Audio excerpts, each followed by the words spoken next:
Biasanya kawan-kawan banyak menemui kasus tentang anak baru yang dimana menjadi bulan-bulanan perilaku dari juraganya sendiri. Undang-undang yang kadang mereka tidak paham ini menjadi senjata ampuh untuk menindas. Begitu juga dengan cerita yang bakal kita bahas saat ini, yaitu anak baru yang dipotong gajinya oleh juraganya. Halo, assalamualaikum warahmatullahi wabarakatuh. Selamat datang kembali di channelnya Pekerja Migran Indonesia. Kawan-kawan semuanya, bagaimana kabarnya ini hari? Semoga baik-baik saja ya di dalam lindungan Allah SWT. Amin. Dan semoga kawan-kawan dijauhkan dari mara bahaya, dan semoga kawan-kawan dipermudah segala urusannya. Dan bagi kawan-kawan yang non muslim, begitu juga, semoga Tuhan Anda selalu senantiasa menjaga Anda dimanapun Anda berada.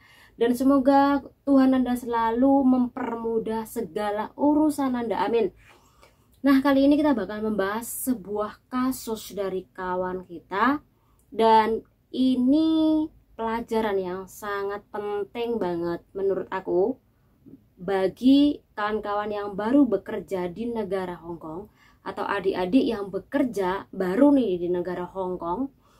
Kalaupun ada mbak-mbak yang sudah lama nih nggak paham, silahkan monggo disimak videonya ini, disimak pembahasan ini, karena sewaktu-waktu kalau ada kasus yang sama, mbak-mbak yang sudah lama ini paham bagaimana cara membantu adik lainnya atau orang yang baru bekerja di negara Hong Kong. Dan ini adalah pembahasan yang hari ini bakal kita bahas. Oke, ini pengalaman anak baru kerja di negara Hong Kong, diajak liburan oleh majikannya ke Cina dan juga ke Singapura. Jadi ketika diajak liburan secara otomatis harus dibelikan tiket kan. Nah, dibelikan tiket itulah ternyata tiketnya ini diambil dari gaji si mbaknya atau CC-nya ini. Nah, setelah itu si mbaknya ini ketika diberitahu oleh majikan perempuan yang memotong gaji, mbak ini plonga-plongo, mbak. Jadi semacam, hah? Gajiku dipotong karena aku ikut liburan. Jadi di dalam poin ini mbaknya ini katanya belum menemui bukti.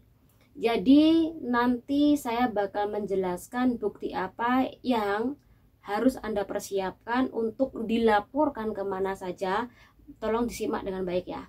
Nah, ketika mbaknya plonga-plongo itulah si majikan tetap aja melakukan pemotongan tanpa mbaknya ini ngelawan. Dan pemotongan ini dilakukan ketika mbaknya ini dikasih cek sebagai bukti pembayaran gaji bulanan. Jadi sengaja ya bosnya ngekei cek dan nggak ada yang tahu atau buktinya nggak ada. Kalau seandainya sewaktu-waktu si Cece ini ngelapor, jadi ini semacam menghilangkan jejak. Ya, jadi ketika menghilangkan jejak itu, maka bos memberikan cek kepada Mbak E. Ketika mbaknya ini mencairkan cek tersebut setelah sampai di rumah majikan, nah majikan perempuan ini ngambil uang si mbaknya ini sebagai biaya potongan atas tiket yang mbaknya ini gunakan ketika liburan dengan majikan ke Cina dan di Singapura. Nah, kawan-kawan, bagaimana dengan kasus seperti ini? Kita bakal membahasnya ya. Oke, ini yang pertama. Ini tolong untuk didengarkan semuanya. Liburan tersebut ini atas kemauan siapa? Anda atau majikan Anda? Kalau atas kemauan majikan Anda, secara otomatis biaya tiket, baik pun Anda anak baru kerja di negara Hong Kong ataupun yang sudah lama kerja di negara ini menjadi tanggung jawab majikan, bukan Anda. Apalagi sistem sampai potong gaji itu tidak ada. Ya.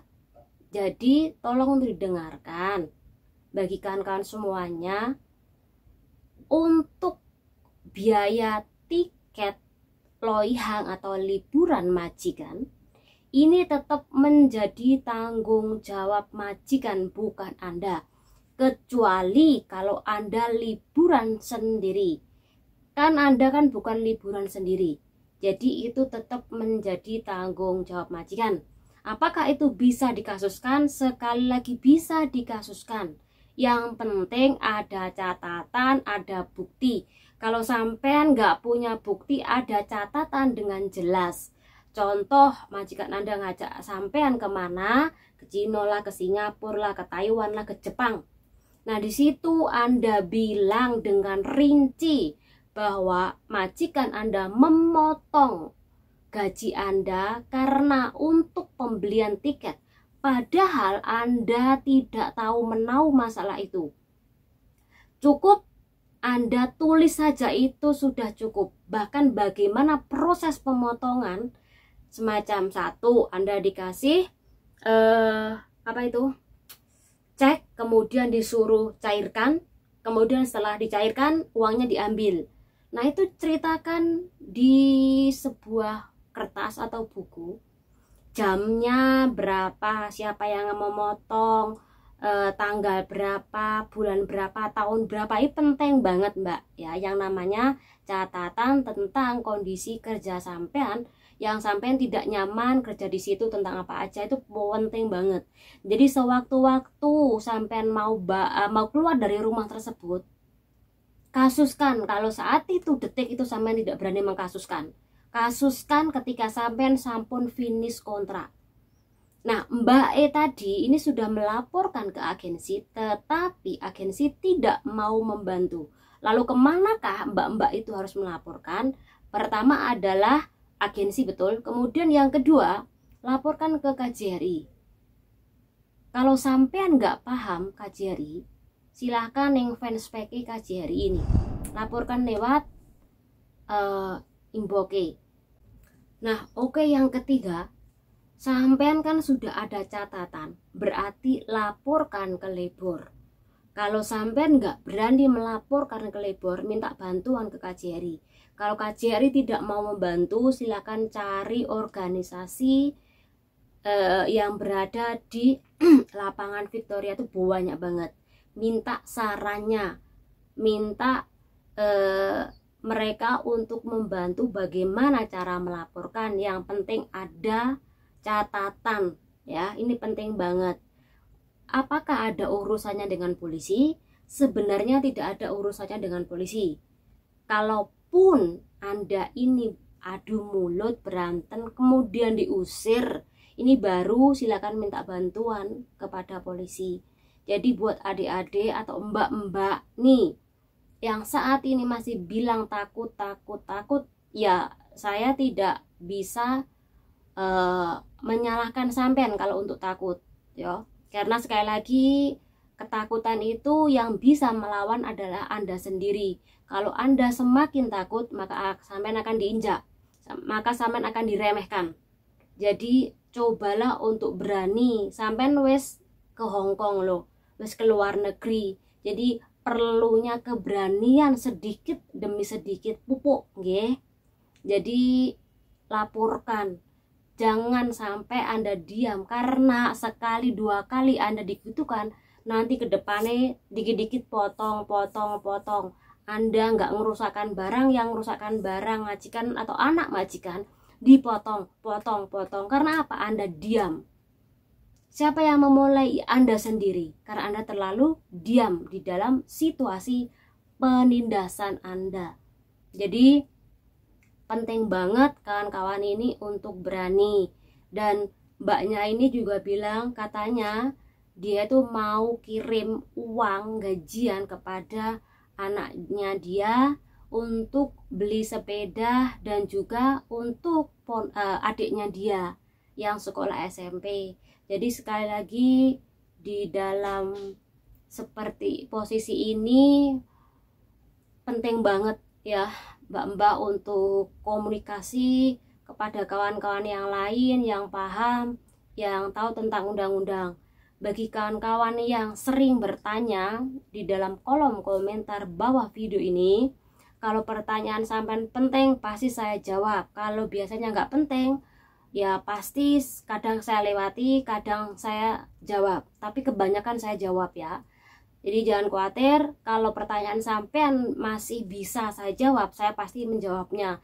Jadi channel ini fungsinya adalah untuk membahas kasus, untuk membahas tentang pengetahuan dan rubrik tanya jawab bagi kawan-kawan. Jadi tidak ada yang tidak saya jawab kecuali pertanyaan yang nggak penting ya. Kemudian kalau jawaban butuh panjang banget, silakan langsung saja ke IG aku ini.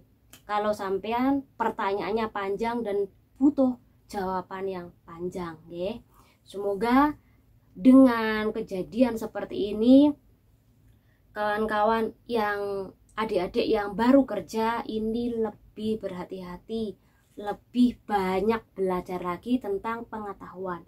Jangan sampai situasi seperti adik yang baru kerja ini kemudian digituin, dipotong-potong gajinya, namun cuma plonga-plongo tidak paham ya.